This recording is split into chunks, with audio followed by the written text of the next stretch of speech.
Hey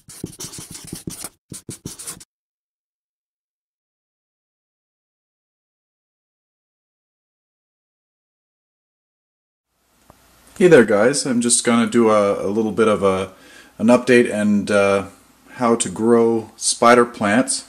This will be my last update for spider plants until this particular plant starts to produce its little plantlets, its spiders that develop off the sides.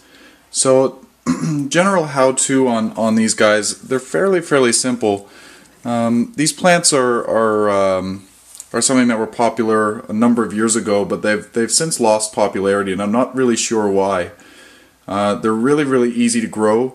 They're very tolerant of light levels, tolerant of whatever you could throw at it.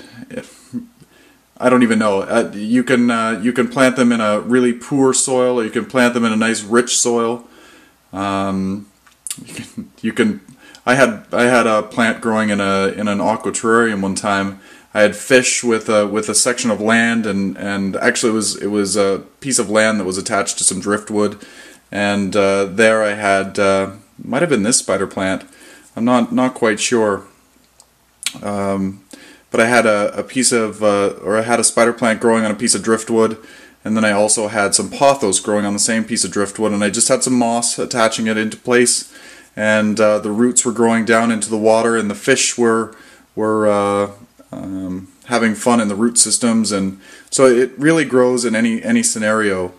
So let's start with the basics. First off, you're going to be planting it. It's nice to use a nice, well-drained soil. Excuse me, but whatever you have is probably okay. It likes to drain well, as we've seen before. As I pulled this out of the pot.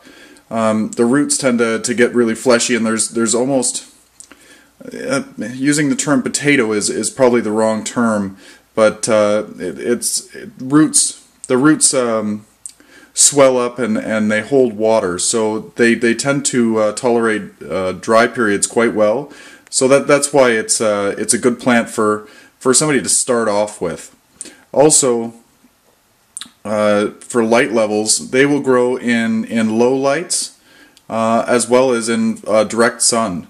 So wherever you put it, it will probably do okay. Word of advice is that if you have a variegated variety like this one, they tend to like higher light. The solid green ones can tolerate less light.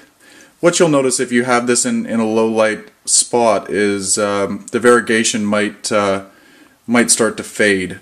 You won't have it as variegated. It will be mostly green rather than the green and white.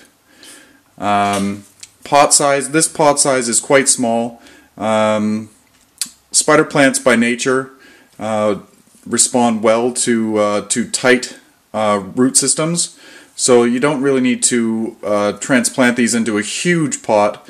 But they really do grow better if they're in an 8-inch pot or 10 or 12-inch hanging basket. This one is ridiculously small, but I keep this one in the bathroom on the edge of my tub, so I don't have space for a big pot. What else can I say?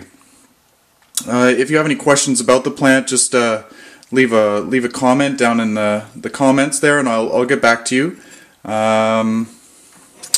Yeah, like I said, the next update I'll do is when this plant produces its offsets. I think that's going to be the most interesting time for this plant. I'll show you where the flowers come from, and I'll show you the little root systems again on the baby plants, and when to transplant them into their own pots.